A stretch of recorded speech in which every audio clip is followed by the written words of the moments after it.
What comes to mind when you hear the name Bruce Lee?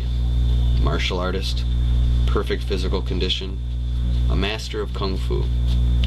These are just some of the things that may come to mind. But the philosopher? A man widely known for his incredible physical feats was also a very devoted philosopher. This interest in asking questions and looking for the underlying reason to things led Bruce down a path that would revolutionize martial arts forever. Bruce's unwillingness to settle for anything less than perfect meant he was in a constant state of learning. In this quest for perfect, Bruce wrote the Tao Jeet Kune, which translated means the way of the intercepting fist. This Tao was meant to weed out the unessential. He felt that traditional kung fu had too much old tradition and that not enough evolution had taken place in the art to make it effective in the modern era. Bruce seemed to borrow freely from the Shaolin philosophy, which has a very strong Buddhist heritage combined with a Taoist outlook on the relation of man to nature, or more specifically, water. With 6th century BCE philosopher Lao Tzu, the philosophy of Taoism begins. Although the Taoist philosophy is attributed to Lao Tzu, there is little known as to whether or not he was one man or several men all writing under the same title. The legend of Lao Tzu is that he was the keeper of the archives for the imperial court in China until he was 80. It was at this time that he set out for the western border of China towards what is now Tibet, saddened and disillusioned that men were unwilling to follow the path to natural goodness. When he reached the border, a guard, Yingzi, asked Lao Tzu to record his teaching before he left. Lao Tzu agreed and composed in 5,000 characters the Tao Te Ching, or The Way and Its Power. Known for its cryptic style and profound revelations, the Tao Te Ching was considered a perplexing book even for the time period from which it was written. However, its meaning has been interpreted from the beginning as harmony with oneself and nature. Siddhartha Gautama, later known as Buddha, was born into royalty in Lumbini, south of the Himalayas, in 566 BCE. He lived as a prince until in his 20s, completely cut off from the suffering of the world. Then one day, when friends on a hunting party returned, they alerted him to illness, death, and despair. Soon after Siddhartha heard this information, he left the royal family and developed a new life philosophy, which incorporated this new knowledge of suffering. This philosophy today, known as Buddhism, consists of 4 noble truths, which is then broken down into an 8-fold path. The noble truths are that life is suffering, or that rather life is defined by suffering. However, this suffering is caused by desire, and this suffering can be overcome by following the 8-fold path to attain true happiness. The 8-fold path consists of literally 8 steps that, if followed, will lead to enlightenment.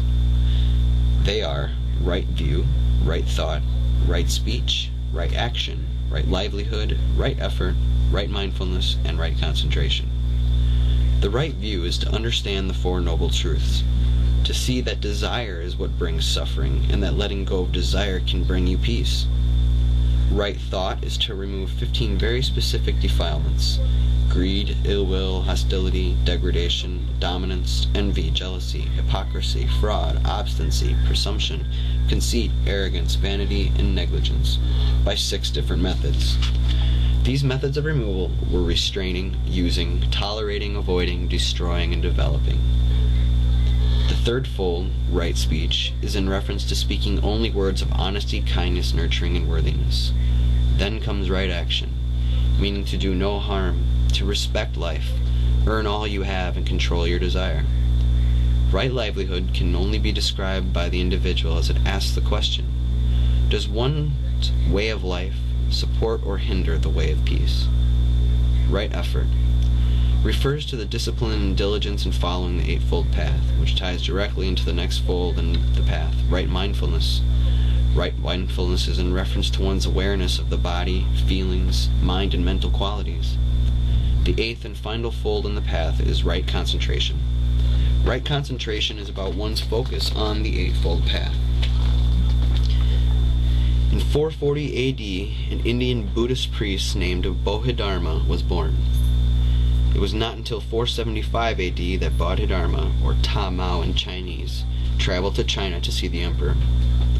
The emperor believed that the path to nirvana was to allow the general public to practice Buddhism. Therefore, he was having the text translated by monks in a nearby temple. Powell disagreed with the emperor. Powell told the emperor that he believed one could not achieve nirvana through the good actions of others done in your name. Upset with Powell's response, the emperor then refused Powell his audience. Powell left the imperial city and made his way to the nearby Buddhist temple to meet with the monks who were translating these Buddhist texts. Unfortunately, he was refused admittance.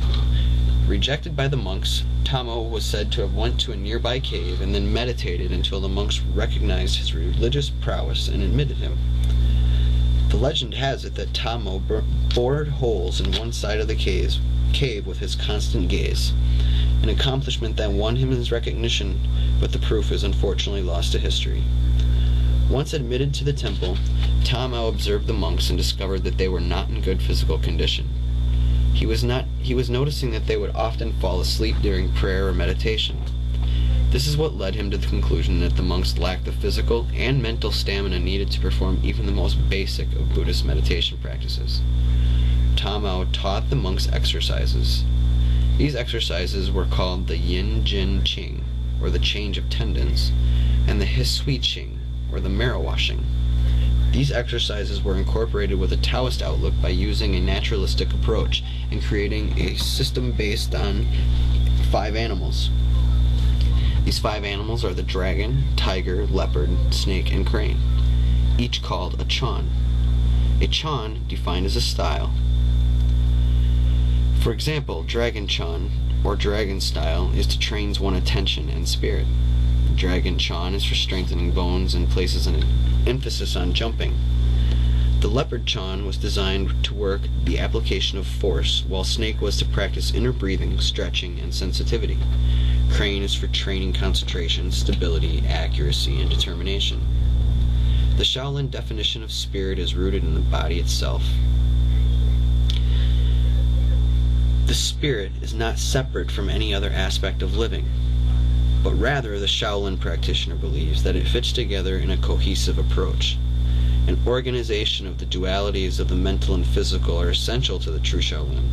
Nothing is overlooked because all factors are equally important. Taking in all that around you will make one's balance second nature. Bruce Lee was born in San Francisco on November 27, 1940. His father returned back to his native Hong Kong with Bruce when he was only 2. Soon after their return, Bruce began studying Kung Fu with the famous Yip Men. Bruce was an unruly child, and Kung Fu was meant to discipline his mind and body.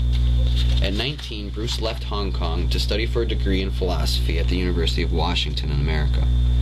While attending college, Bruce was confronted with the evil face of racism. However, these confrontations are what sparked so much interest in him. Bruce calls upon the story of the 3 swordsmen to explain how Western thinking was so different than his. The story takes place at an old saloon. It is said that an old man was sitting at a table, drinking tea, when 3 young swordsmen approached him. The 3 challenged the old man to a fight. The old man's response was to simply pick up chopsticks and catch 3 consecutive flies from the air and place them on the table in front of him. The 3 men then hurriedly leave the bar. Bruce liked this story because it showed the dualities between Western and Eastern thinking. He felt that the Eastern thinker would see that the catching of the flies showed that the man was completely in tune with all of his senses, therefore a great warrior, whereas the Western thinker would be more interested in the catching of the flies themselves and want to know how. His ability to defend himself from all kinds of attackers won him respect and started him down the path of discovery. After graduation, Lee's martial arts schools flourished, but it was in 1968 that Lee published the Tao of Jeet Kune Do. The new Tao was an upheaval to years of tradition, and with his new ideas came new opposition.